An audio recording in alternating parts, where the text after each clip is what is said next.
last week we had Jane from Spotsylvania County's Informational uh, Society talking about the broadband situation, and this week we have a special guest, Mr. Lewis Foster from Orange County Broadband Program. So, what normally we would approve the minutes from last week or last month and then move on. I think we're gonna just go ahead jump in, and if Lauren, you would uh, introduce our guest, and we'll have him let us know what's going on. So I'm hoping you guys all listen to, we've had Lewis as a guest a few times at the association. He most recently did a podcast for us where he was talking how Orange is going to have 90% coverage here, hopefully pretty shortly. So we're very excited to hear an update on how that's going. Lewis, welcome. Oh, you're muted.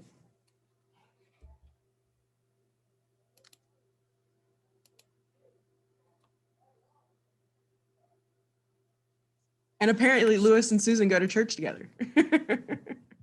Appreciate it, Lauren, for you inviting me to participate in your discussion about broadband.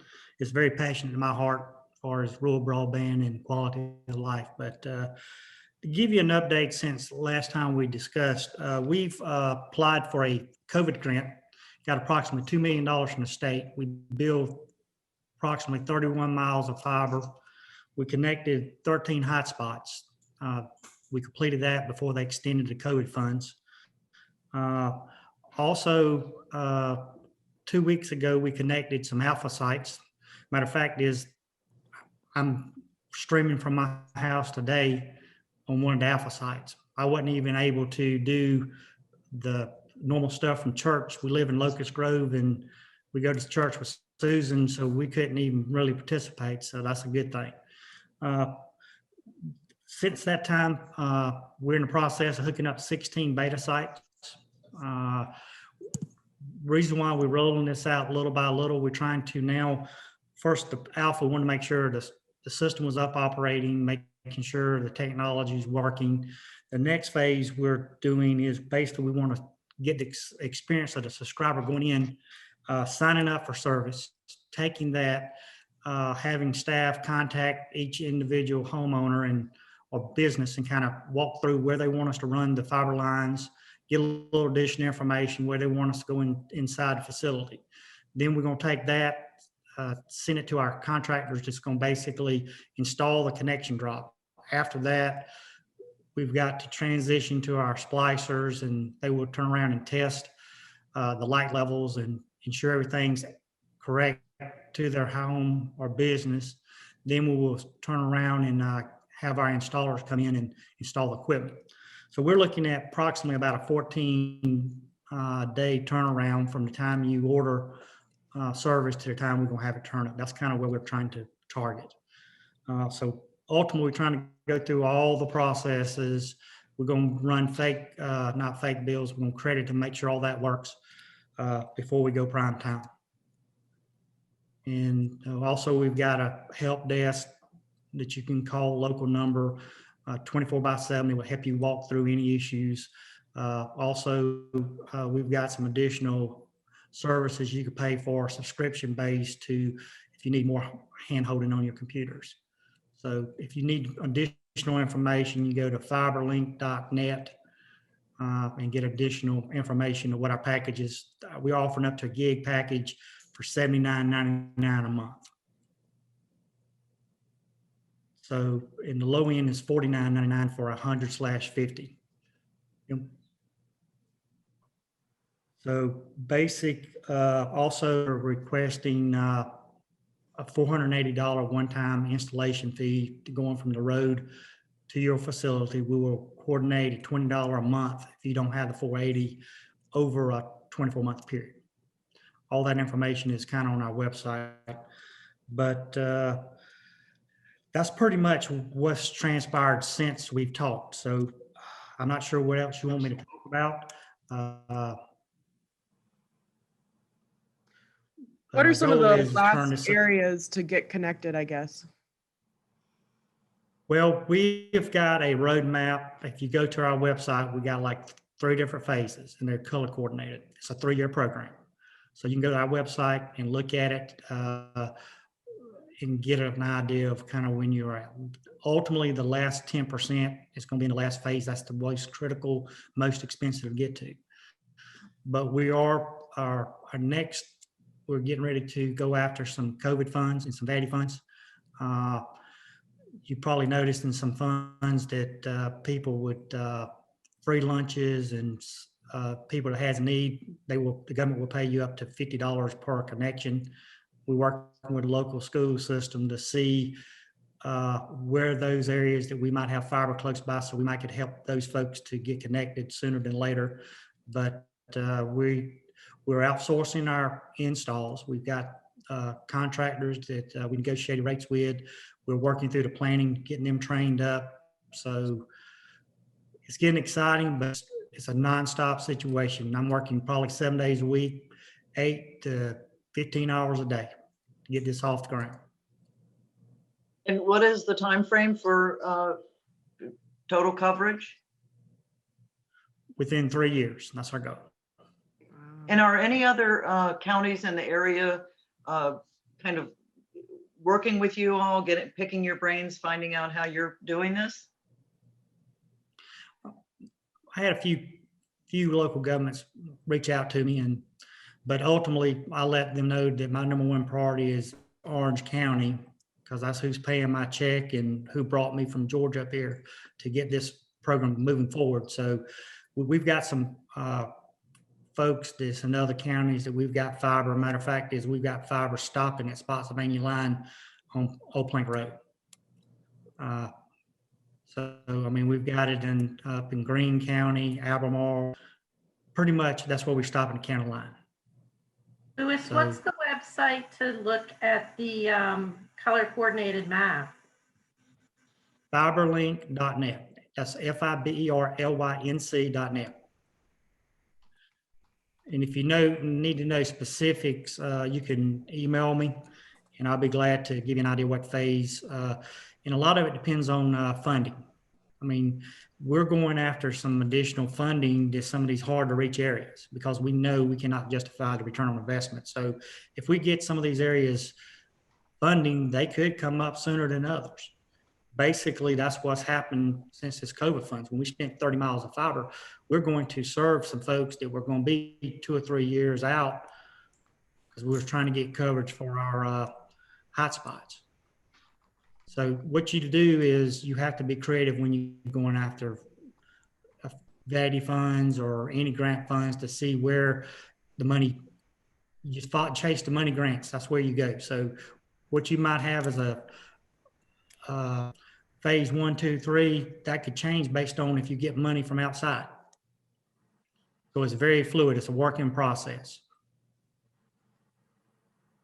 Who actually administers this? Is it like a public utility for Orange County? Yes.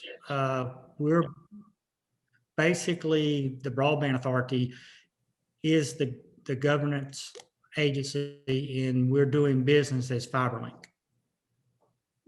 Kind of like CVET and Firefly, same concept. So is this essentially nonprofit? Right. We're a political subdivision of the state of Virginia.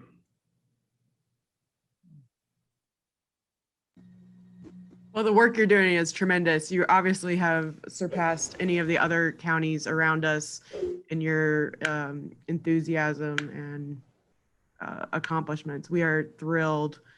Is there any way that the Realtors can help you with what you're doing? Or it seems like you guys have got it all planned out. It's word of mouth, but you learn something every day. I would love to kind of see the key points that's preventing people from purchasing property or selling. Ultimately, there's a lot of opportunity for real estate folks within the next 6 months in Orange County that you want to move out of metro and want to commute. Distant learning, that's what we're hoping, that we're going to make a big difference and people could live rural but still have the convenience of the urban areas and quality of life. I mean, our students have really it's a tough situation. Everyone knows it's got rural. Thank God my kids are grown, but I could not imagine what parents are doing today. I mean, with flexible schedule and all the stress that goes around, it takes a special parent this day and age to be able to get through that. And I'm not sure if God gave me that patience to be able to handle it. I feel you there. Hey, Liz, do you have any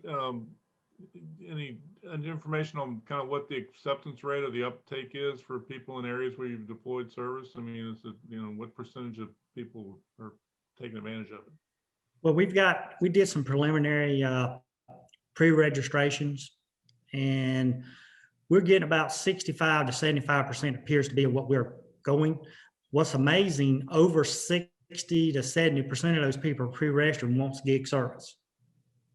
Mm-hmm.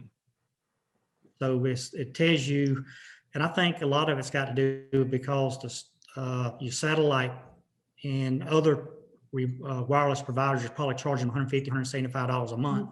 Yep. And you turn around, you get up to a gig service of $79.99, then $20 a month. Ultimately, you know what I'm saying, you're going to save money. Why don't you just go on and use your budget set up, go on and get what you need? I mean, it makes sense. Yeah, it's a very reasonable price. Is there even I know you said there's a $49.99 for the 100 or 50. Do you guys also offer subsidized for the folks who can't quite make that either? No. That's why we're trying to go with this COVID funds to try to help them. Yeah, especially on my days off.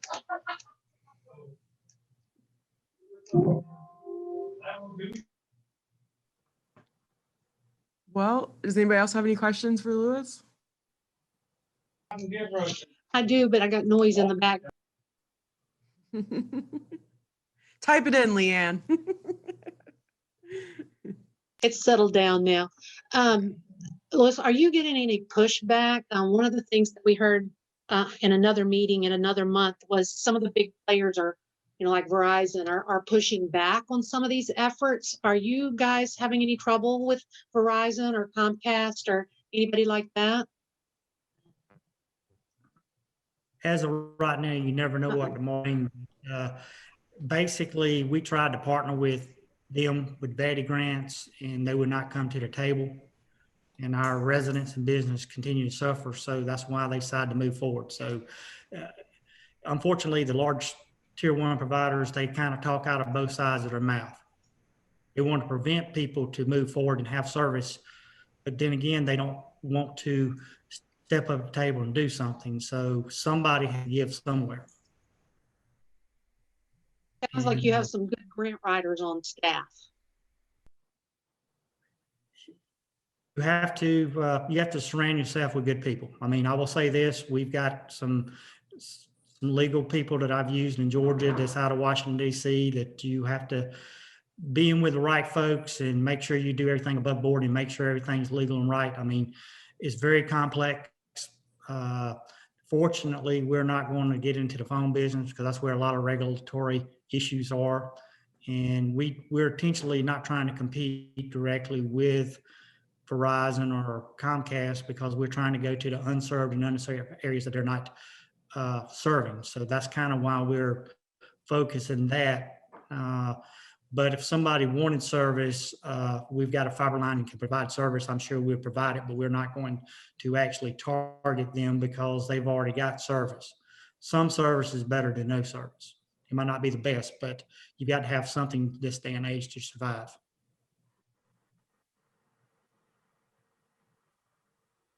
My sister lives in Orange County and thought she was going to hop on because she's really invested in their laying cable on her road now.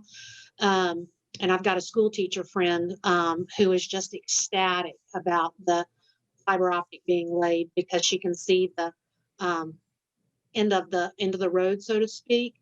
So I can tell you that what's happening in Orange County is bringing a lot of excitement to the professionals and even the residents who live there.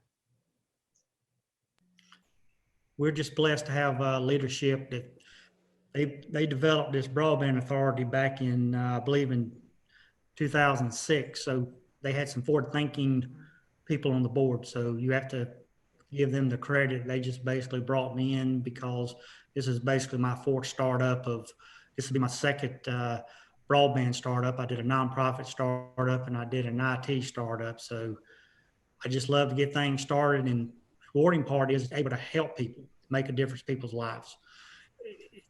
Give you an idea, we have ladies that calls in or in grandparents, they need to pre-register or get information. They do not even have an email address. They said, I need this internet. I'm not sure what it is because my kids and grandkids will not come to my house and stay for any length of time where they have internet. So that is why you see it in big difference of like, in this times, you want to see your kids and grandkids because you never know what tomorrow's going to bring.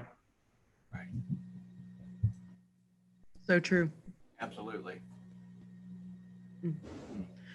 Well, hands down, applause from all of us because what you're doing is incredible and it impacts our jobs every day. So thank you. You're welcome. We hope you would get a few sales off of where we've got internet starting serving. I mean, we're putting it out. I mean, we're going as fast as we can. So, Miss Leanne, what roads are you talking about that your friends live off of, just out of curiosity? You're muted, Leanne. And you're muted.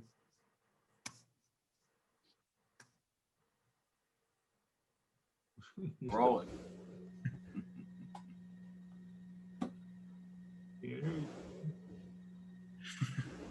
One, you know where the Exxon is on Route 20? Zor Road or Goldale? Yeah. So my sister lives off of Goldale on Promised Land Lane, and my friend Amy, the teacher, lives the opposite direction. Right. Awesome.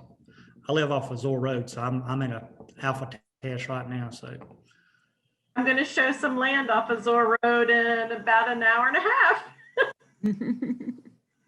Hey, Louis, I missed it at the beginning. What's the last mile technology you're using to connect to the fiber? Is it fiber all the way to the home or what? fiber to the home, yes. Fantastic. We're, as part of the service, we're providing them a wireless router as part of the package. Right. Wow. And which a lot of times is the wireless router, it offers up the gig, but it's a shared environment with a passive out network. So you would actually get up to a gig at your spot, but then when you start sharing it, you can see how much bandwidth you use for Right. streaming and that stuff. So basically, our topology and our tree cover creates a lot of issues for wireless in our area. I mean, you hear a lot about the satellite stuff for Musk. My question is, it's still coming from above us, just like Dish. I mean, you're still going to be faced the same things with tree coverage. You got a clear line of sight, you'll probably do fine. But once you start getting tree foliage, you're going to have some degradation of signal. I think the other counties need to clone you. Well, hopefully once we get this area connected, we might could go and work with other folks. And once you get the infrastructure in place as far as internet and connectivity, it's just a matter of the hard lifting is building the main laterals down the road. So it's like I told people, I said, if you could get some money potentially to build some other laterals and go talk to the Broadband Authority, they might would entertain, you know what I'm saying, as far as connectivity. I mean, I have the final say so. I mean, I can make it happen once they give me the direction they want. But I mean, ultimately, I think that's the right thing to do, is looking at it globally and regional. Because we all have the same taxpayer base. Most of our citizens work for similar companies. We're neighbors. It don't matter if we're a couple counties over. I mean, just like I know Susan from church, even though I'm 20 miles away. So, I mean, you're all in the same area. Hey, Louis, so, you know, I know you said that they started the Broadband Authority in 2006. When did you actually start building the fiber network in Orange? When did this thing actually kick off? probably about 2007, Orange County Public Schools applied for a grant for E-rate money. And I think Spotsylvania schools did the same thing. So once they put in about 30 miles of fiber, well, the Broadband Authority saw a benefit. So they added about $500,000 to that grant to increase the fiber size to that initial investment. Then after that, they're in the process of installing a public safety, a P25 radio system. So then they decided to feed those towers with fiber, which extends the footprint out further. So then you basically maximizing your investment, just adding a little bit to it over time. Right. So ultimately, we were going to be like a wholesale middle mile provider. But after we got denied on 3 VATI grants and basically pretty much said is we did not have a partner that had a long track record, and we kind of said, well, we've been trying to connect with the Comcast, Verizon, other folks in the world with proposals, but we never did achieve that. So basically, as a last resort, that's kind of why we having to go back and retrofit some of the existing fiber from a middle mile to a fiber to the home, but as far as environment. So the good thing is we've got extra fiber available, so we could lease to sell these that wants to put up towers or people want to pass through, which would be some revenue in. But our main priority right now is to serve the folks that don't have internet. I'm just trying to figure out how we can shame the other counties around here to get with it. Well, it takes leadership. Yeah. And understanding you have to invest money to make things improve over time. I mean, look at what the railroads did to the kind of look what rural electric did for the rural area. This is the same thing. And this, the predicting end did not happen overnight. COVID just basically magnified the problem. Right. This thing's been going on for 20 years. I mean, why does roads deteriorate? Why does bridges deteriorate? Because people don't put money in to keep them maintained. And if you do that, you can create jobs. But a lot of times they're worried about the quick fix instead of the long-term fix. I can tell you the website link is going to be hugely helpful to all of us, because one of the first questions that consumers ask is, what capabilities do I have to work from home? Now we have a website to point them to where they can do the research themselves, and that's tremendous for us.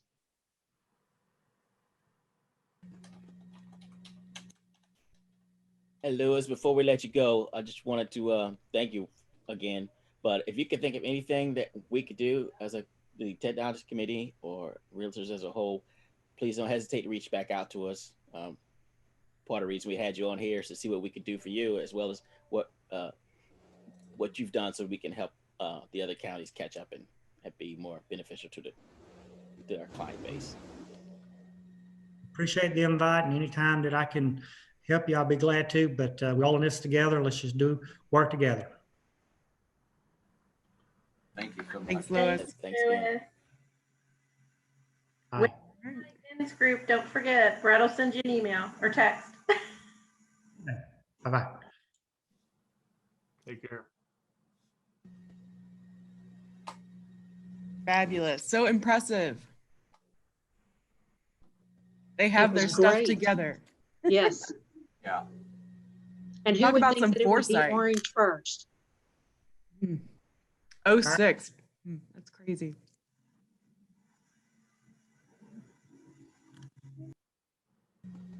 Right.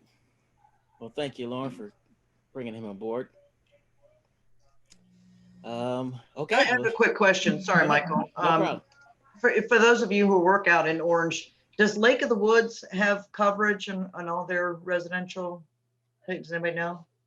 Didn't want to ask him because I don't know anything about Lake of the Woods, but I know Lake of the Woods does have internet access, because we have some other friends at church that are at Lake of the Woods, and they are on Zoom and stuff when we do Sunday school Zoom. okay. I would have thought that they would have had coverage with the weekend people.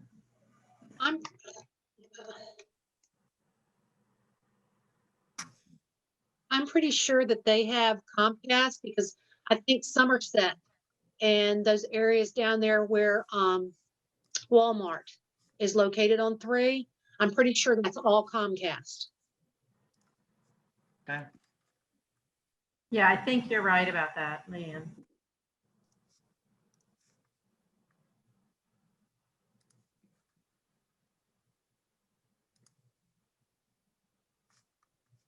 Okay. All right. Like you said before, we had our meeting last month on the 9th. I'm sorry, that's today. I'm on the wrong sheet. Last month it was on the 12th, and Lauren sent out those minutes there. If anybody needs a moment to review those before I ask for a motion to approve them, go ahead and do that real quick. I'll make a motion to approve the previous minutes. Can I get a second? I'll second. All right, and it's approved. All right, we can officially move on into today's meeting. As you know, okay, according to our agenda, we had our guest speaker, spoke with him already, and wanted to next on the list is to talk about some new ideas. Wanted to talk about where we want to go with the technology committee, and a couple of new ideas that I had that I wanted to talk about and have you guys think about between now and the next meeting. The first one is if I wanted to start talking about new apps. If you guys have a new app that you're excited about, we can bring that up and talk about it as a group, as well as if you have a strategy for using that app. I mean, you know, an app is great, but I think it would be beneficial to us all to decide on or see how you guys are employing the app as well. So if you guys can think about that. If you don't have a new one, if it's something that you're using, if you have a new strategy or a refined strategy or something you want to discuss, that'd be great as well. I have a couple of them kicking around. I don't really know if they're going to be beneficial yet. So, but I will decide on one of those before the next meeting. And then the other idea was new but not new is C2X. A few months back, we made a commitment to Drew to as a committee to become C2X qualified. So want to renew that commitment. I asked Lauren if she could find out where we're at as far as committee wide getting qualified, and but I think we might be at 100%, at least for this call. Kent and Richard, that's the Commitment to Excellence program that for realtors, showing their commitment to a higher standard. So you guys are exempt from said program. But yeah, way to go, everybody. Tech, woo! I think we win. We're first, right, Carrie? Yeah. We win. I actually had a work call come in. I'm like, I could kind of hear you guys in the background, but I'm like, oh, I hate missing everything y'all were talking about. So, but yeah, so C2EX, great job, guys. So, okay. I think we deserve a pizza party or something. Actually, speaking of pizza parties, Richard, how'd your thing go? Or did that already happen, or is that still coming up? Carrie, how was it? I thought it was great. I mean, it was, how many people did you end up having, Richard? No, 9 or 10 or something like that. Yeah. And we had great discussion. The pizza was amazing. And I think everybody got their pizza before the call started. So that was really kind of cool and came piping hot. And again, good discussion. I think Richard and I have talked kind of after, and definitely even you're thinking about doing it again, right? It was probably do another one. I don't know. Something like it. Yeah, so it was great. No, I think it was, you know, I was kind of worried about, well, I didn't know anybody would come, and also know what are we going to talk about, right? You know, so and we're realtors. We talk about everything. really involved conversation. I thought about, you know, current events and what was going on with the whole market and so forth, and I was very pleased that just everybody was very engaged, and then it was like it's like 9 or 10 people, and everybody participated. It wasn't like, you know, people were sitting on the sidelines. So. Great. Okay. Well, speaking of that, today is National Pizza Day. No way. Yeah. What a coincidence. Right. Daily visitor had to show up. Oh. What's the name? What's the name of your kitty? Mosby's a gray cat. She's named for Colonel Mosby, Awesome. the gray ghost. Okay. All right. Still new. Anybody got any other new ideas they'd like to bring up?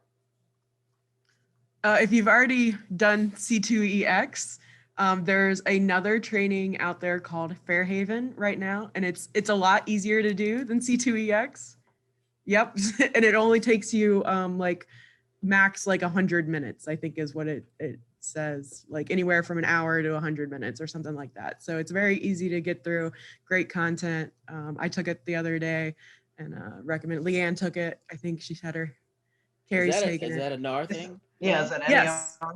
It's at fairhaven.realtor is the I've taken website. it, and I'll tell you, and I've heard this from other people too. I consider myself to definitely be a, above board realtor that cares very much about fair housing. And I wish I had scored a little higher than I scored on the test. I mean, they definitely made you think about just everything. And so I thought it was really, really good. It was everyone I know that's taken it has really enjoyed it and gotten something from it. So I think it's a format that you could go back periodically and just refresh on it. My family is multiracial. My children are half Black. And so obviously I consider myself to be fairly balanced in dealing with people. But like Carrie, there were some areas that I wish I'd done better in. Is it a thing where you take the assessment first and then go back, or? the whole thing is an assessment. You're in a fake town called Fairhaven, and you have to close a certain number of deals during a certain amount of time. And so there's scenarios that kind of walk you through, and things that you say or do could actually cause the deal to either fall through or to go through, or whatever. And so there's like little nuances that I don't think that we necessarily think of, that it's not in your face violations, but just things that we should be cognizant of. And I agree. And suddenly you think, okay, this is what maybe I would do. And all of a sudden your person's gone to another realtor for some reason, and you don't really know why. And you're like, oh no, and so I need to close this deal. So it's interesting. And at the very end, they give you your full assessment and you get a grade. And it's pretty good. It sounds like learning fun. Yeah, It is. I agree. They did a good job with the animations and things too. Like, it's very elegant and looks very clean and streamlined. It's very nice. The next thing I was gonna ask you guys if you've seen the diversity survey that we sent out a couple days ago. I'm gonna send it out again tomorrow. If you haven't, if you wouldn't mind doing that for us, that would be fantastic. And the other thing is, we're gonna send out another survey soon on the central lock cards going away, trying to figure out who's still using the card and why. Because the app is going to be the only thing to use, and I think by about the end of the year or something like that. So if you could do that for us too, we would greatly appreciate it. Hey, Lauren, on the central lock issue, I know when we originally signed up, the deal was that we would have to turn the cards in when we no longer used them. I don't know that I can find my card. Is that going to be? I don't think that's as necessary as before. I think they're going to give you the recommendation to like shred it, or, yeah, if you've lost it, it's gone. Okay. So I don't think that's as critical as it maybe used to be when the cards were still in use, and then it's a security thing. I mean, once they're getting rid of all of them, hopefully that'll solve itself. But I will get more info from Lori as that approaches too.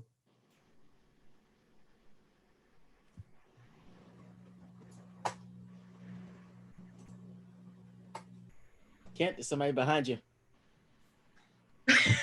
Somebody's got to keep an eye on me.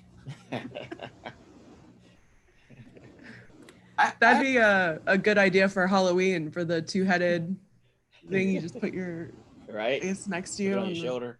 Yeah, I like it. I had a question, if we have a moment here. I'm just, we've talked about so many different things in this committee, and I'm just, taking a step back and wondering we're talking about apps. What are the apps that you as an agent find the most helpful? And it could be an app, it could be your phone, or it could be on a PC or even a Mac. But what are the things that are the most helpful, and what are things that we wish we could do? Well, I hear what Home Snap and Showing Time, right? Are the two. For sure on that, yeah. Home Snap, I think, is really useful. And there's so much more that it does. If you go on and do some of the webinars or tutorials or whatever, it really is very useful as far as keeping in touch with your clients and that sort of thing. I also use Evernote a lot, and kind of just to keep tabs on what I've said to clients and what I've sent to them and stuff like that. And I know that has I went to, at one of the conferences, I went to an Evernote session, and it's so much more powerful than anything I use it for. I just use it to take notes, but there's so much more you can do that it's just way over my head. But those are really the three. I mean, Home Snap and Showing Time and Evernote for me. I use Scannable. What is that? I don't know. Let's try this again. No, there's feedback. Why? I use Scannable to scan documents, and I've had to do that a lot, like just when I'm out and about or something. If real quick I need to scan something to send over to a client, and then of course DocuSign is big for me. RPR through NAR, doing comps, running comps, and Everlance for calculating all my driving I do. Everlance, does that, I used to use one that you could put in when you left and then put in at the end. And then that one went away. It was, I don't know, something. Anyway, it went away.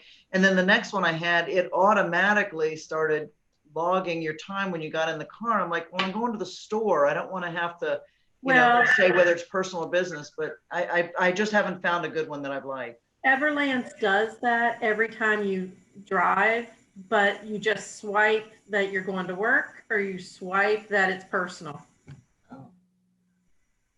So that's not bad. One additional finger movement.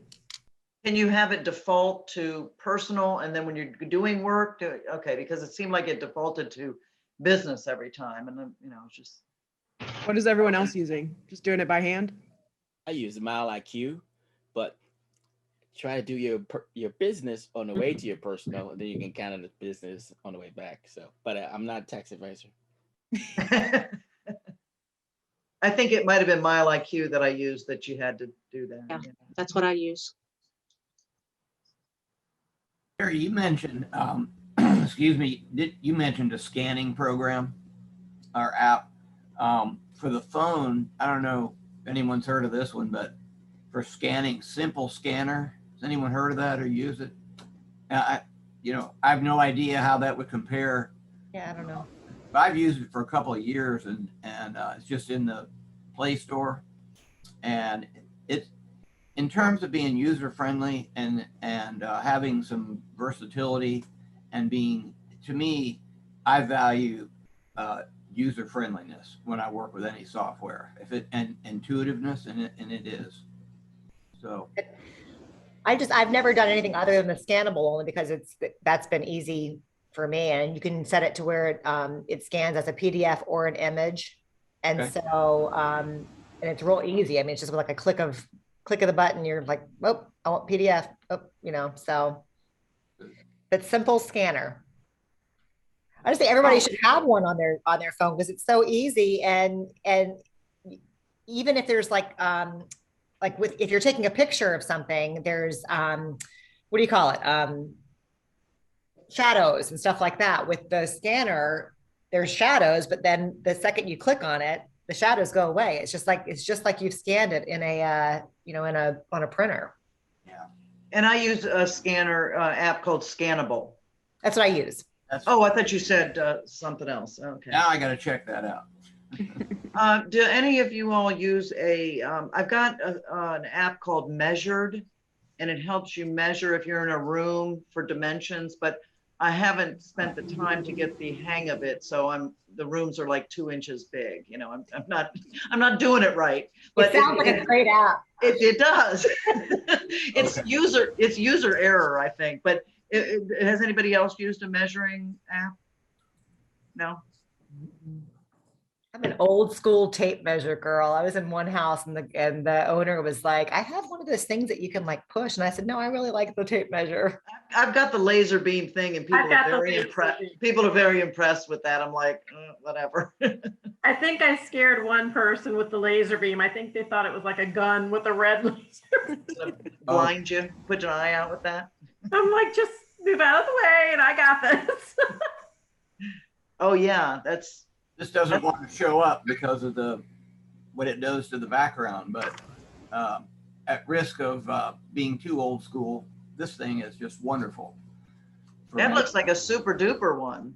Yeah, I got this at Home Depot a long time ago. I think it was $30 and takes a 9-volt battery, but you literally just click a button and it uses sound, I guess. And I should get out my tape measure to show you guys so you can remember what that looked like. Never seen one. What's that? Yeah. it's like, I love it. I love the sound. I love it all. like rotary phones. You know. I only have a few more things to tell you about. They're on the 14th, which is just 5 days away. That is our awards deadline. There are 7 awards that you can nominate for at FAARmembers.com/awards. So take a look at those descriptions, and I'm sure you know someone that deserves an award. Let's redeem 2020 in the eyes of someone. And then the other deadline on the 14th is that the Diversity Committee has introduced a new diversity scholarship called the Faces of FAAR Scholarship. And that is for $1,000 to pay for state and national meetings to promote diverse leadership. So that's available on the website at FAARmembers.com/diversity-inclusion.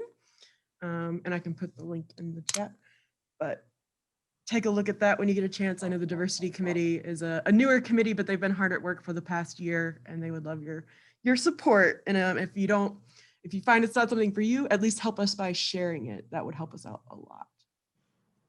Okay. One of the last few things I have is that we're doing our big Marches for Members celebration again this year, and we're going to have a variety of events. And one of those events is going to be the NAR Town Hall with Leslie Muchow, who is NAR Legal Counsel. She's going to be giving us an update on the NAR DOJ lawsuit settlement info and the changes that are going to come from that.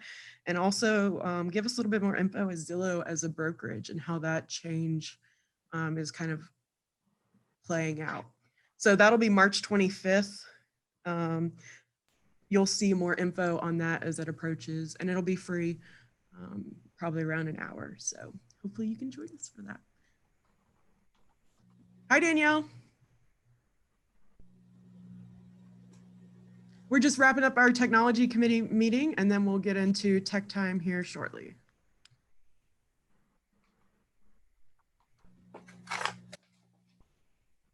And be on the lookout for other Marches for Members events. We're doing something every day in the during the week in March. So we'll have all kinds of drawings and things like that. So you'll see more about that as we get closer.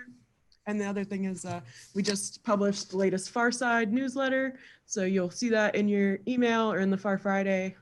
It's nice and big and jam full of information. You'll see a message from Carrie, your lovely president, and a bunch of other helpful, valuable articles for you. Awesome. Yeah. Well, thank you all for coming today. I'm gonna see if I can get someone from King George or Caroline for next month for our meeting. Good. Thank you, Lauren. That's really helpful. I'm gonna Yeah, you're I'm gonna welcome. sign off. I wanted to thank you guys for letting me be a part of the meeting today. As little as I was here, but I do appreciate it. You guys are great. So have a wonderful, wonderful rest of your day. Dude, Thanks for joining us. Y'all, I'm Bye, not gonna be Karen. able to stick around for tech time this month. Okay. But, I'll see you guys later. Thanks, guys. Thank you. I gotta go too. Okay, no worries. Bye, y'all. Okay, so I guess we're going to go ahead and wrap up tech time, or our technology committee meeting, so we can jump into tech time. Yeah. As far as Motion to action, adjourn. sure. Yeah, I think we're good. Yeah. I believe Approved. So sounds good. Adjourned. All right, feel free to stick around for tech time. I put together a little different presentation than last month, so it should be pretty interesting, I think. Hoping. Sweet. I'm going to hang around for a little while, but I may have to hop off, but I want to see what you got. Okay. I'm same as Leanne, so we'll see how long we get. Yeah, I agree. I gotta. Cool. I think Office Tatiana meeting. is coming in to join me in person. So Oh, okay, cool. she'll be here shortly, I think.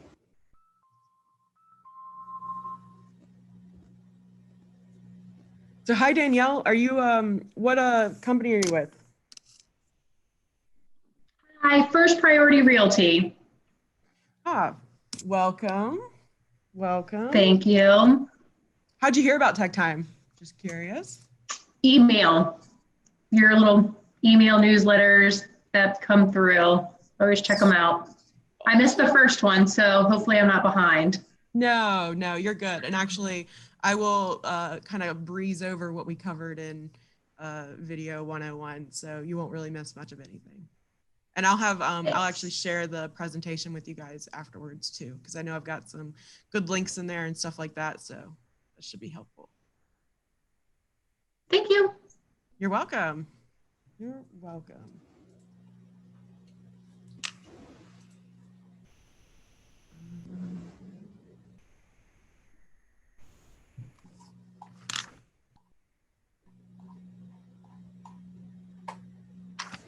I'm excited to see some videos come out of First Choice, Leanne. I know you said you guys are doing more internal, or you're ramping up to do more internal videos.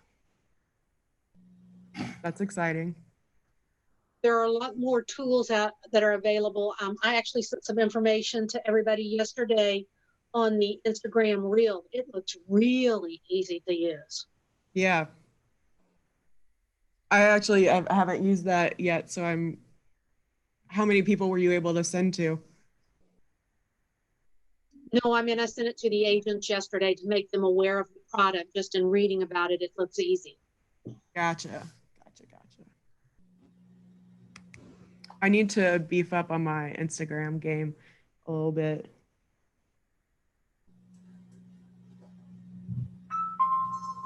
It's really easy to create pictures from, or create video from pictures in Facebook. You know, most of the agents here have professional photography done for their listings. And so it's just a matter of me selecting 10 images and tagging it to music. And then I can upload it to YouTube. I can share it across platforms. It's incredibly easy to use. Mm-hmm. My only complaint, if that is one, is I can only choose 10 images.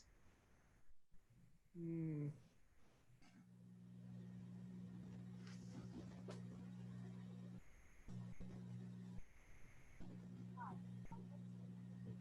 Yeah, that is a little bit of a limitation. Well, the good news is there's such a plethora now of editors and things out there. If one of them doesn't really fit your style, just try the next one on the list, because it might be the one that really clicks with you, you know, is easy for you. And I've got a nice list in my presentation, so. That's the one downside with the Canva as the video editor, is that it doesn't really have a way for you to put music. If you do multiple slides and make that a video, there's no way to put like a little bit of music or anything behind. You're kind of stuck with the audio from your video if you choose to use that. I use Canva primarily for writing my monthly newsletter to my customers and clients. And I'm telling you what, it is incredibly user friendly. And there are so many templates for you to choose from that it's my go-to. Yeah, it's just so fantastic. I feel bad that I feel like I should almost work for Canva because I promote them so much. But for, I mean, as ease of use goes, you really just can't beat it.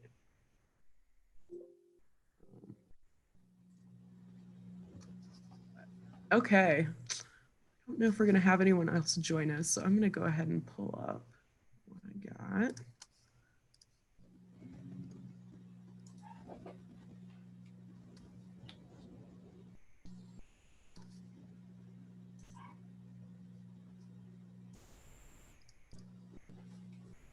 Oh, there's Laura Rodier.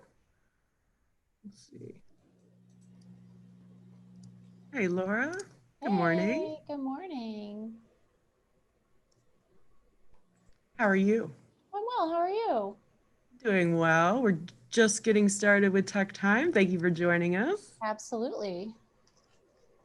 I'm pulling up my presentation here. Last month I had a very unsightly PDF and I apologize. This month I made it a little bit more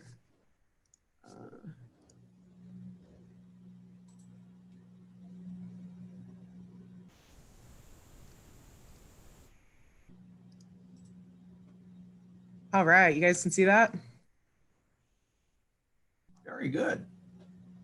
Thank you. It's a Canva template.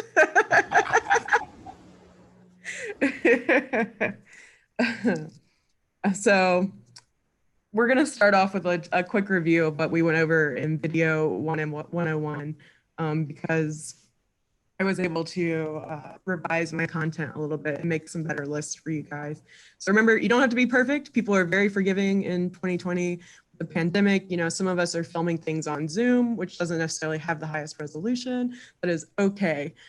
People are willing to watch bad audio or bad video, but usually not both. So you don't have to be perfect, but try and aim for a little higher level of production, like be cognizant of audio and lighting and things like that. And you want to make sure you give people a reason to watch, obviously very important. Start off things with like a statistic or a hook. If you do start publishing videos, you know, if you establish a consistent routine, people will know when to start looking for your videos, whether you do that on YouTube or Facebook Live, you know, every, you know, once a week, once a month, something like that.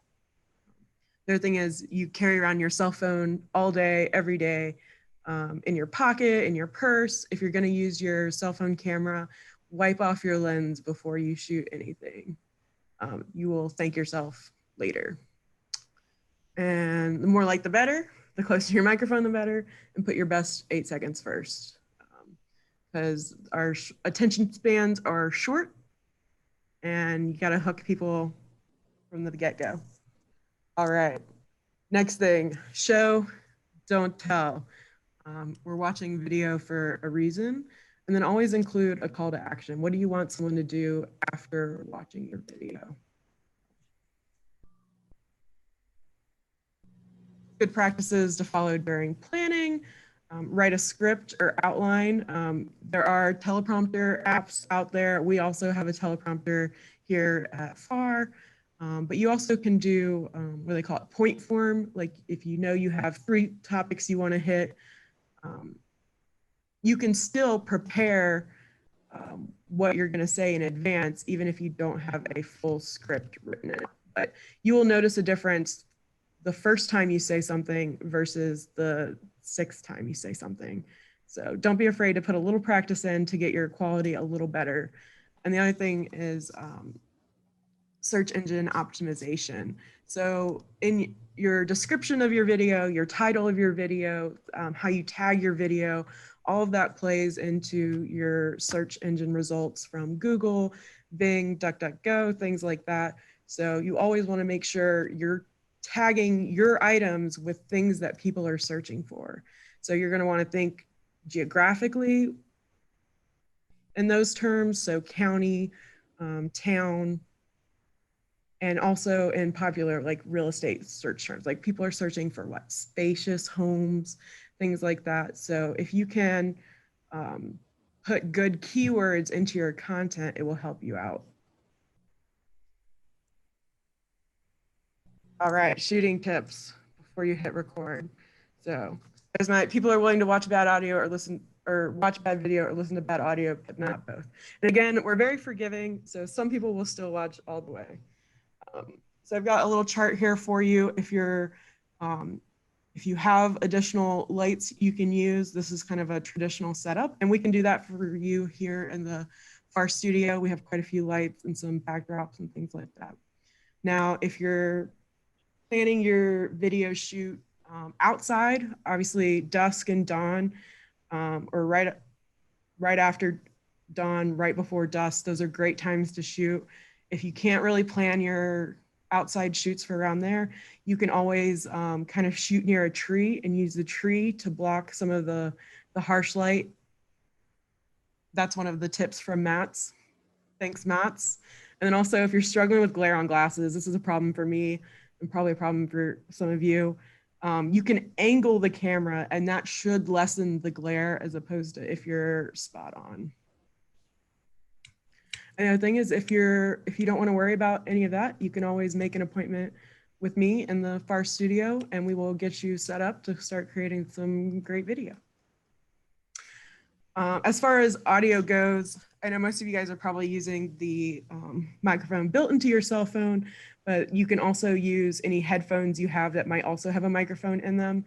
You don't necessarily have to have them in your ear. If you have like AirPods or some smaller Bluetooth headphones, you can put them in like a shirt pocket, and that would also capture your audio pretty well. Now, if you're looking for additional video content like audio, you can visit studio.youtube.com, and it's connected to your YouTube account, but basically it's got a whole library of music that you can, and sound effects that you can sort by attribution required. So you don't necessarily have to credit people for your songs if they don't require that. And then also you can sort by mood, length, genre, things like that. If you're looking for something inspirational, or if you're looking for something, silly or dark, that you can kind of sort by all of that. All right. And Facebook too just started their own sound library. It's called the Sound Collection, but in the terms of use, I believe it's only for videos you're only going to use on Facebook. So that's the only downside of that collection. But I've been using the YouTube's audio library for 5 years and I haven't exhausted it yet. So it's pretty useful. All right, framing and focus. So I just want to mention 2 things. The rule of thirds. You guys probably heard of this in your probably high school art class last. But it is just a standard rule of thumb for trying to frame things up so they look nice. But as always, rules are meant to be broken. So once you learn something, break it, have fun with it. The other thing is focus. Sometimes if you're filming on another camera, sometimes the screen is kind of small and you can't necessarily tell that you're in focus. So just build it into your workflow. Every time before you hit record, go ahead and refocus. Because what if you were moving around, you set up your camera before you got in front of it, and then you got in front of it, but you're not in focus, your background's in focus. It happens all the time. So just build it into your workflow, focus, and then record.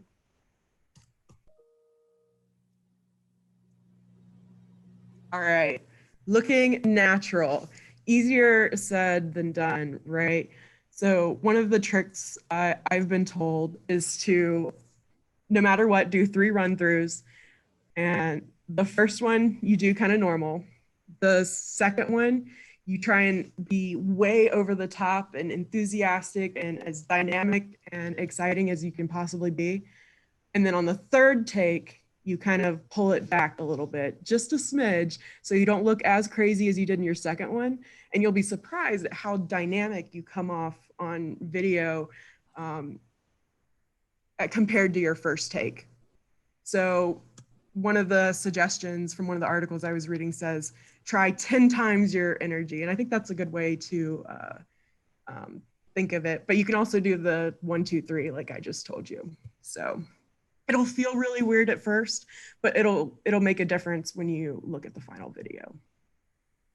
And then a couple other tips, instead of, you know, being worried about the camera watching you, just imagine it's your sister, your friend, someone you're close to, you know, you're just having a conversation. I've read of someone, you know, taping a picture right next to the camera lens. So it just feels like you're talking to somebody, you know. And the other thing is, don't be too nervous that you don't blink and smile, because then you kind of look scary. So, and again, you can wing it, you can script it, you can outline it. You don't have to be perfect. And the other tip is start small. I know it's scary getting into video and being the subject. I'll admit, I'm not the subject of a lot of videos, so I feel that nervousness too. But there's good points in that you can start small, you know, shoot a Instagram story that only sticks around for, you know, 1 day, you know, or, you know, challenge yourself to do Facebook Live once a month or something like that. Like, start yourself a schedule and stick to it, and you'll be surprised at how far you go. Accept your spontaneous self. You are you, and you're not going to change too much. So just be okay with it, you know? What you see is what you get. And it's hard to kind of embrace it, but you can. And actually, I think that's Tatiana. So here's my next tip. Once you do your video, I've covered this last month, but everyone gets so excited about BombBomb when you can kind of recreate BombBombs in any email client. So what I do is I take a screenshot of somewhere in my video, usually where someone's smiling and looks very approachable. And then what I'll do is I'll save it, and then I'll edit the image to include a play button. Oh, and you know, it's supposed to say Canva makes it easier to do that, but so that's what I do our thumbnails in when you go to play a button. And one of the tips I have for you is that BombBomb did a study as to which play button gets the most clicks compared to other play buttons. And the #1 style was the ticker style. And actually, I can show that to you guys in one of our videos. Let's see.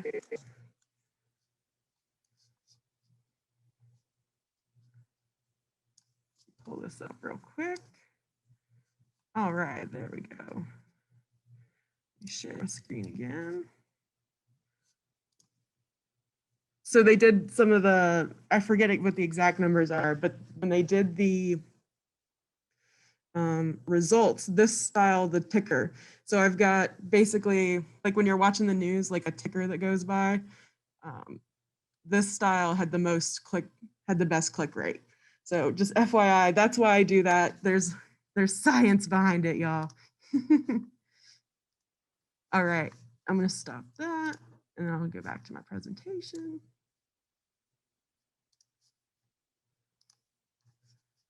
So anyway, once you edit the image and then kind of put over your play button, you can save that, upload it into your email like you would a normal graphic, and then you can link the image to your video link, whether it's YouTube or post it on your website or wherever you have it. So that's my tips for that. And if you're wondering where I'm getting all of this information, I have 2 great resources for you. So NAR puts together these references, which is basically a page where they have 20 plus articles, white papers on how to use digital video as a real estate agent. It's nice because they've kind of already gone through some of the excess stuff that you may not need since you're solely focused on real estate. So I always like to promote these two links as really good resources. So that's basically video 101. That was my quick run through. And now we're gonna get a little bit into video 102. All right, and I'll go back to present.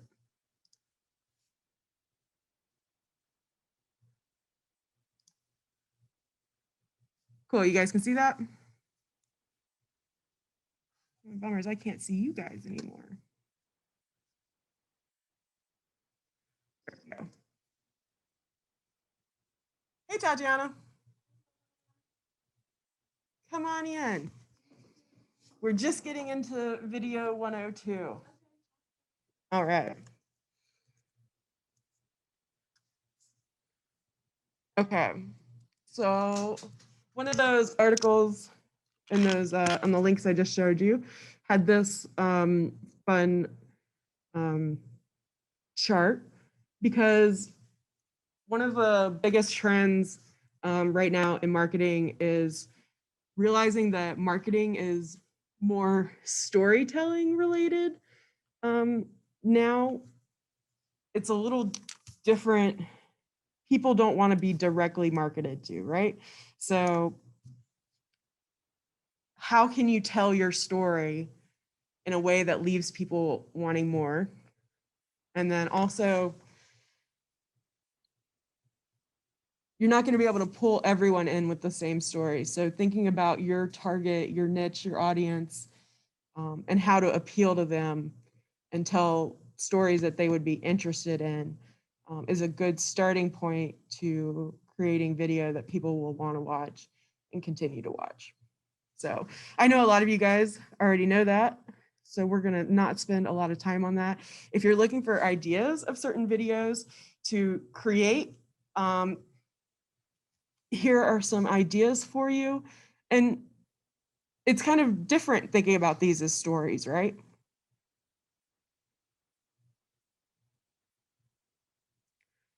But there's a lot of opportunity there to connect with someone as opposed to market to someone, right? So I'm gonna give you guys a copy of this so you don't have to worry about writing any of this down or anything like that. I know you're probably always gonna wanna have a variety of polished and unpolished, because let's face it, with the accessibility of all of your equipment now, you don't have to pay a videographer for every video you're going to create.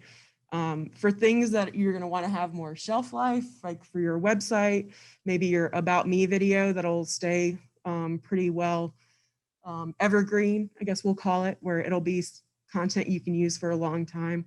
That you want to try and put a little bit more effort, maybe spend a little bit more money on, or at least try and realize that there will be things that you will use longer than other things, and try and gauge your effort needed for each of those. So, Hey, Lauren, I have a yeah. question. Yeah.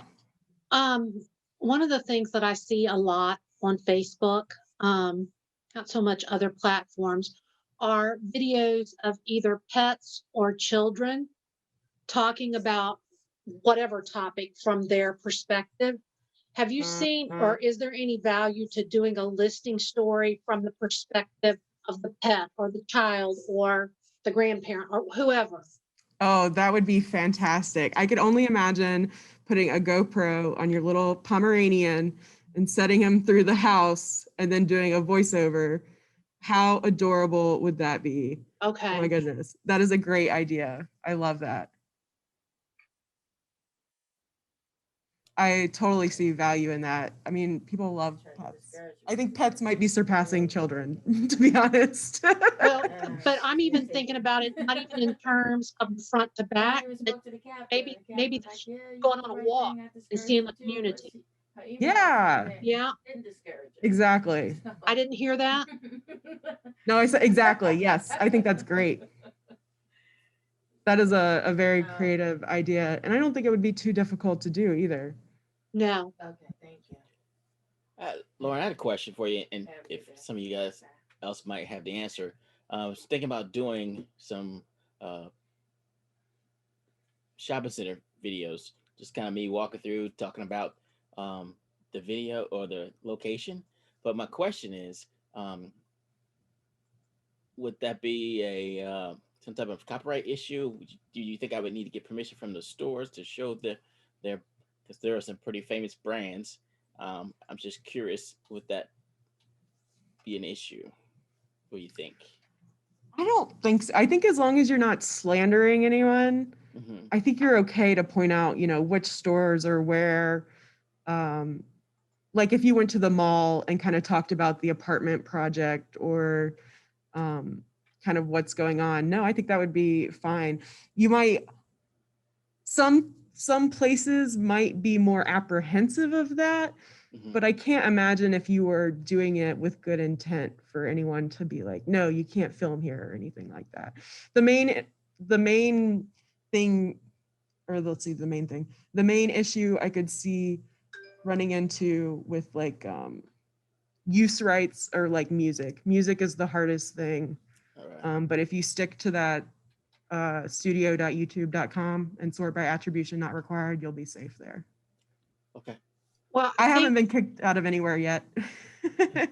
But Lauren, do we need to also take into consideration having diverse business settings or groups of people or that kind of thing to ensure that we're accurately representing our culture?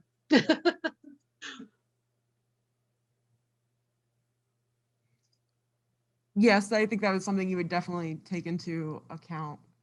But I also don't know anyone who watches necessarily every single one of other people's videos either. So Right. I guess it depends on your audience. I don't necessarily think it has to be in every single one, but I think that, if you base it on, this group of people one time or this population one time, then the next time you need to, I'm not sure what all the right answers are, but I just.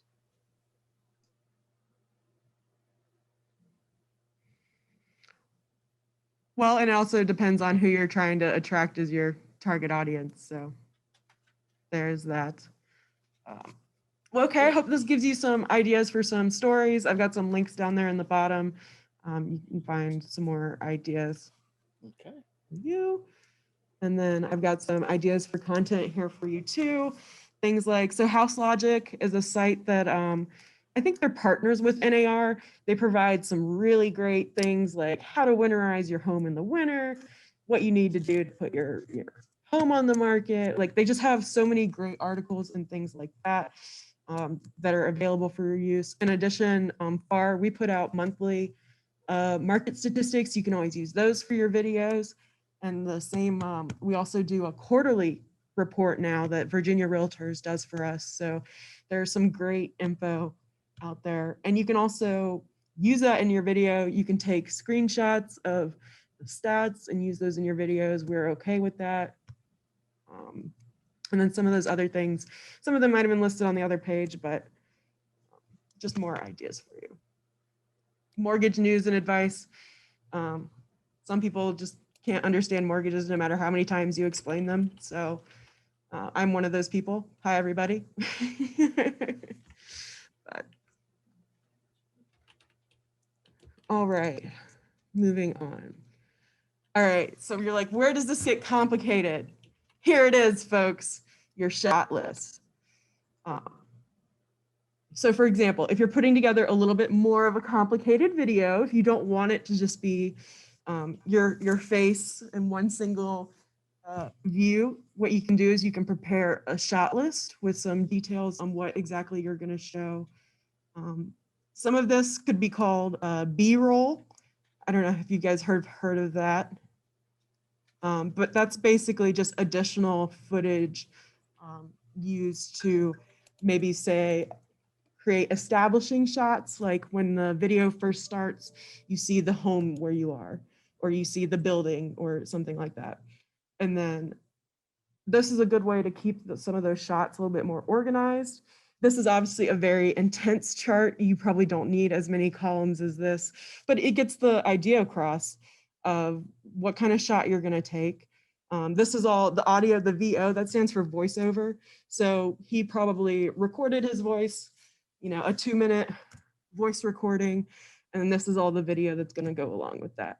So you can kind of think of your videos like that too. Once you figure out what you're going to say, then start your list of your shots and who you're going to need and things like that. Lauren, is there a blank template of this available? I can create you one. Oh, that'd be great. Yeah, no problem.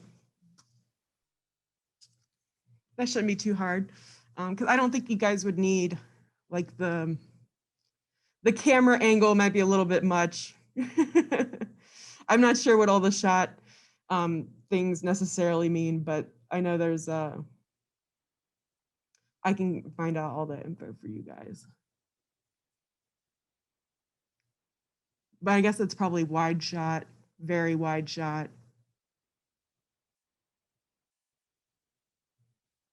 Stuff like that. Okay. The example I wanted to show you is actually, you may have seen it, the last election we had for FAAR Board of Directors. I was super impressed by this video that we got from Director Pia Contreras Sanchez. She did her, you know what, I'm gonna stop share real quick and redo that because that way it optimizes the. She did end up, yep, she is one of the directors. Mm-hmm. Oh, cool. Tatiana's working with Pia right now, so talk about timing. That's really funny. But I felt like Pia did a great job of incorporating. Can you guys hear that? I am a parent and a partner, and like you, I am rushing to go to bed looking for houses and working on a CMA. Like most of you, the first thing I do in the morning. But look at her use of B-roll. It is amazing. To that urgent email or text message. I am a business owner, and I have been a realtor for the past 16 years, and real estate is my passion. Let me present you FAAR. This is our building, and my job will be to make sure you get the best out of it. As a small business owner and not part of a big name, I have to look for support, guidance, good training, and FAAR is here to offer that and more. For a long time, I didn't feel like I belonged here. I didn't see myself represented, and I am here to change that.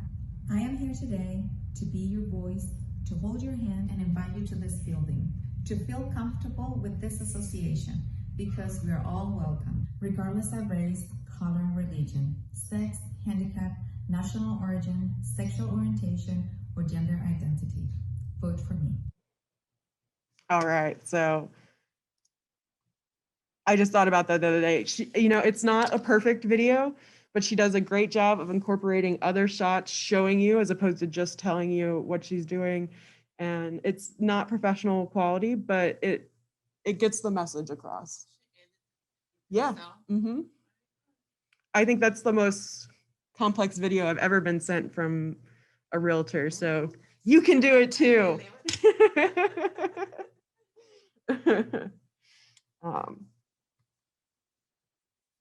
Yes, that just goes to show you.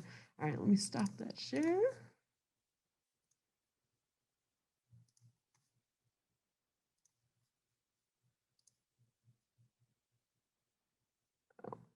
Let me go back to my. Here we go. All right, you guys see that?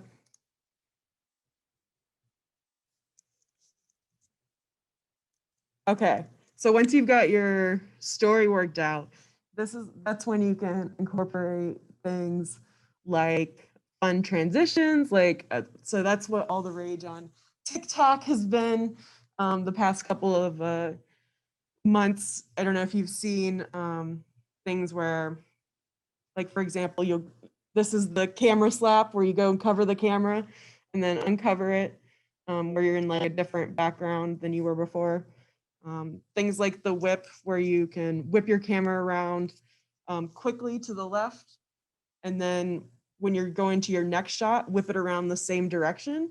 And it's kind of like you kind of spun into your new shot. It's kind of a neat way you can do that. One of the ways you can transition is kind of fun. If you wanted to insert a fun sound effect, you could end your video and have the fun sound effect and start your next frame in your new shot. And if any of these sound like Greek to you, I've got the video for it. I posted this in the technology group last week. Some of you may have watched it. I think it's like a runtime about 5 minutes, but he talks about each of these.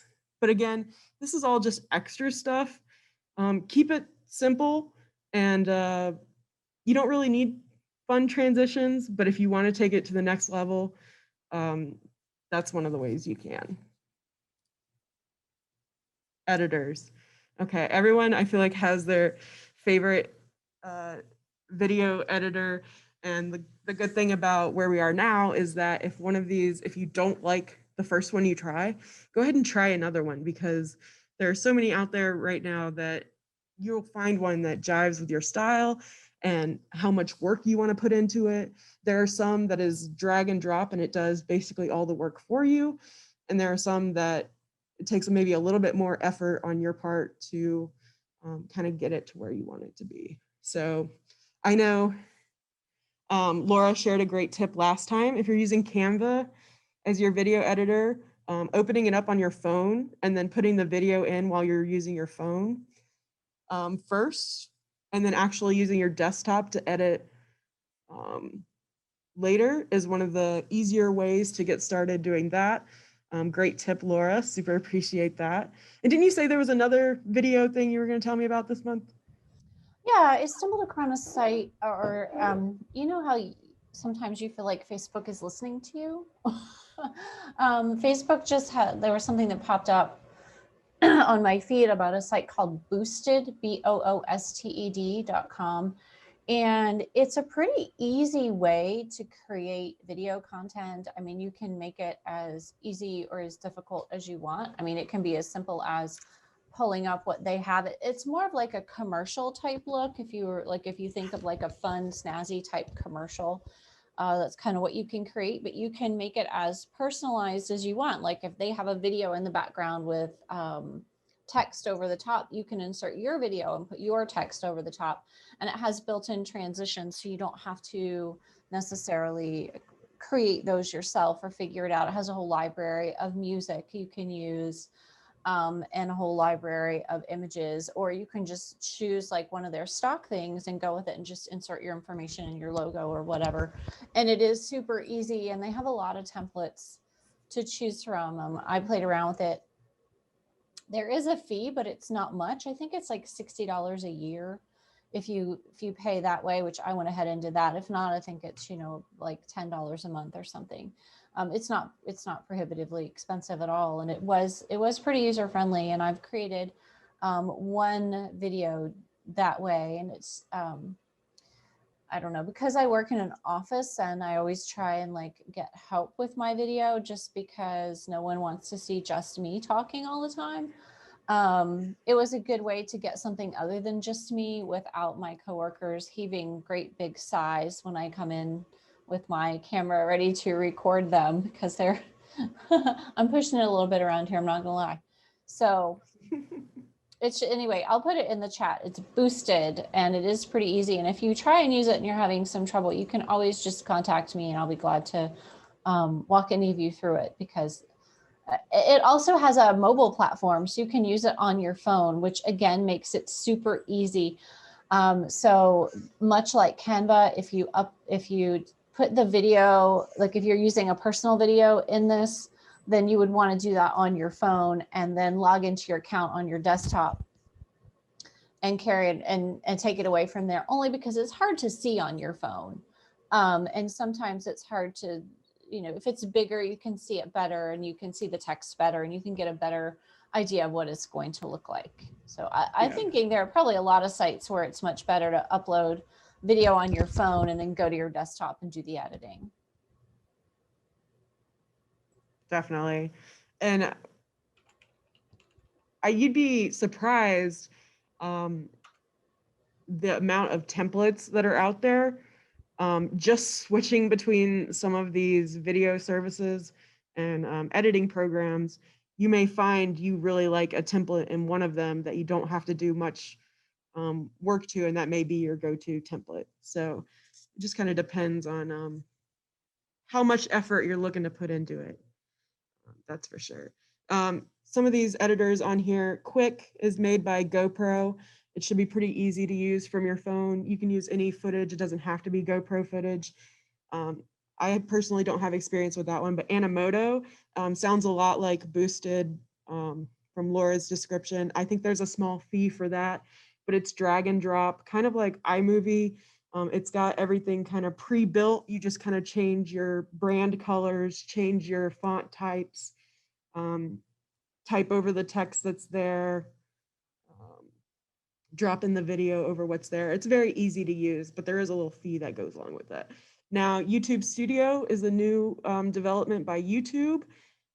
You can do some editing as you're uploading your video to YouTube.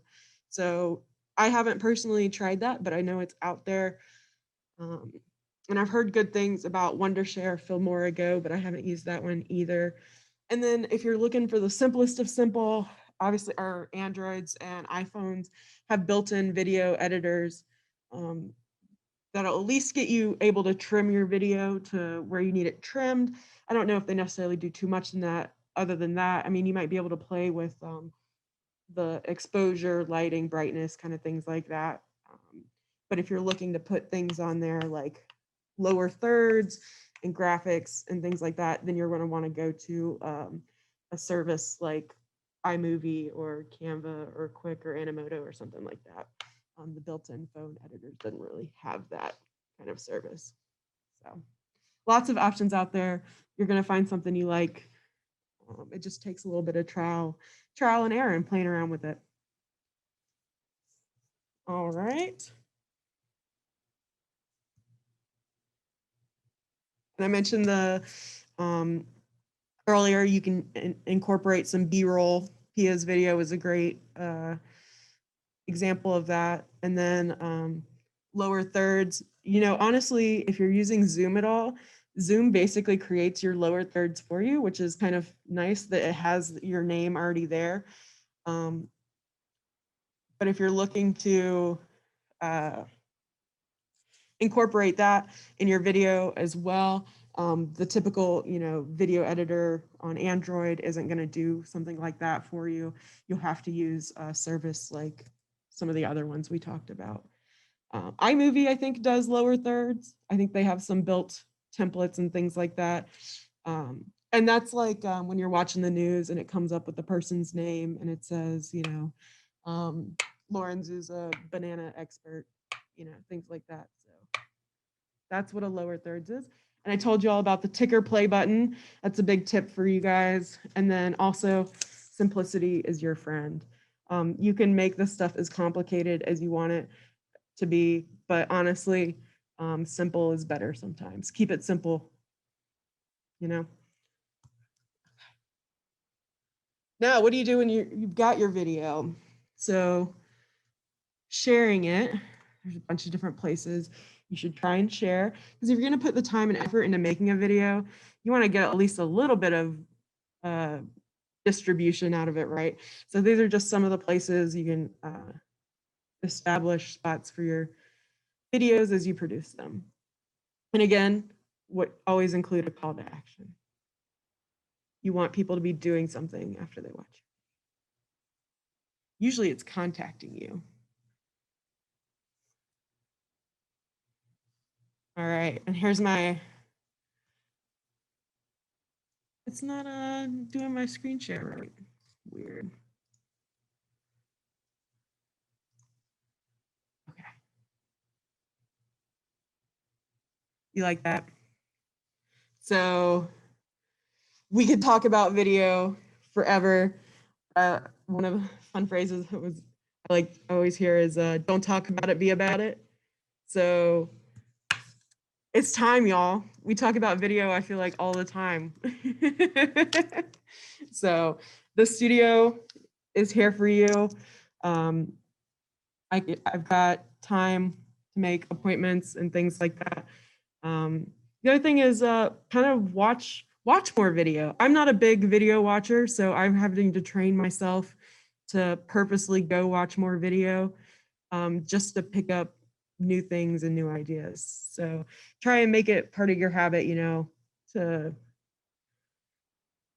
how long did that shot take? Was it only a 2-second shot? Things like that. So. And also, I like your idea, Laura, of getting other people involved in your video, because obviously the more people in your video, the more buy-in you have from other parties immediately. And especially if you're utilizing that for like Facebook Live, where you can tag the other party in your videos so all of their sphere sees it, that is a great way to utilize that function. Collaboration, yes, do it. And then keep your energy up, keep it short and entertaining, and just do it, right? Like you said last month, what's the worst that can happen? You might get a rude comment or something, but who cares? You probably won't. And then when you're ready to take the step and actually do some really polished videos that you want to have a long shelf life, here are some tips for working with the pros. Obviously, have in mind what you want to do before you reach out to someone, and then it's just a nice little checklist. So you guys will have that. Tips. And then the FAAR studio. So at the studio, we have a DSLR Nikon camera. We use the Prompt Smart teleprompter app. We have 4 rather large size lights. And we have a variety of backdrops. We have a white backdrop, a black backdrop, and a green screen backdrop. So those are available for your use. And it's basically just based on availability. Usually your first appointment, I'll be there the whole time. If you start coming in a bunch and you're like, I don't really need Lauren there so much, you can just come in and use the studio without me. But right now it's definitely appointment based, but I would love to see you guys come in. I keep my mask on the whole time, but you can take your mask off for videos. That's the current situation. So yeah.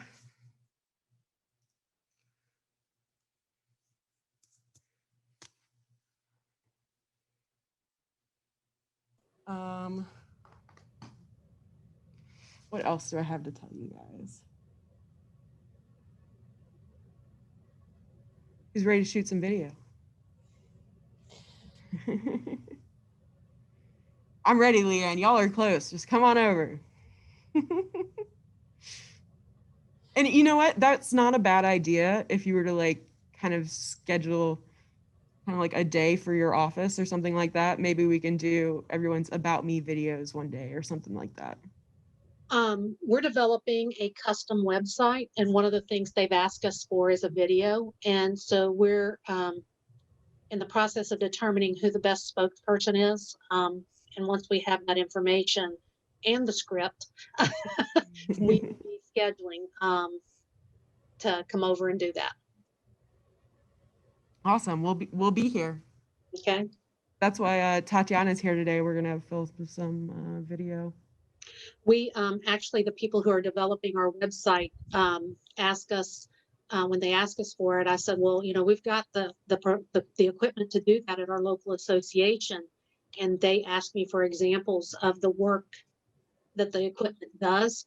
And so I sent them a link to be able to see some of it. And they were pretty impressed.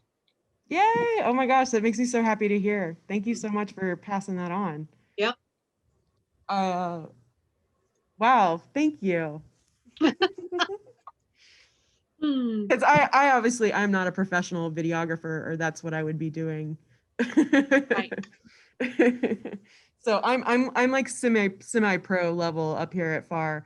So we'll get you something better than you can do on your own. That's for sure. Yep. And then we can go from there. Yes. We got to get the first part of the website rolled out first. When's that supposed to launch? We've got stage 1 out there now. We're working on stage 2. Man. The bare minimum is out there, but we don't have any bios or any of that stuff yet.